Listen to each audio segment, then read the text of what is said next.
Teachers cricket club आयोजित 40+ वय असणाऱ्या शिक्षक शिक्षकेतर कर्मचारी यांच्याकरिता क्रिकेट स्पर्धा पुष्प cricket academy Dongaon road Solapur येथे आयोजित करण्यात आली होती। यामध्ये सोलापुरातील शिक्षक शिक्षकेतर कर्मचारी यांचा यात समावेश होता। या स्पर्धेमध्ये 4 संघांचा समावेश करण्यात आला होता व त्या संघांना सोलापुरातील 4 हुतात्मे यांची नावे देऊन लीग पद्धतीने सामने खेळवण्यात आले।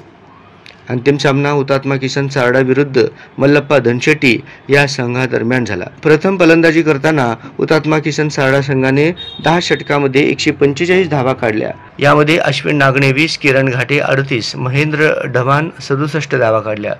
तर मसूद आलम सिद्दीकी यांनी 2 षटकांमध्ये 2 विकेट आणि बनसोडे सर, सचिन क्षीरसागर सर यांनी प्रत्येकी 1 विकेट घेतले। प्रत्युत्तर हुतात्मा मल्लप्पा धनशेट्टी संघाने 135 धावा काढल्या। यामध्ये हरके सर 12, सचिन क्षीरसागर 80, जनार्दन चव्हाण 31 धावा काढल्या।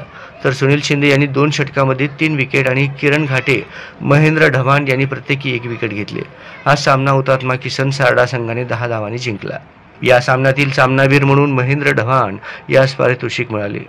सूत्रसंचालन सुमित गाडीकर व पांडुरंग गेंजगे यांनी केले, तर आभार दुर्गेश भदे यांनी मानले।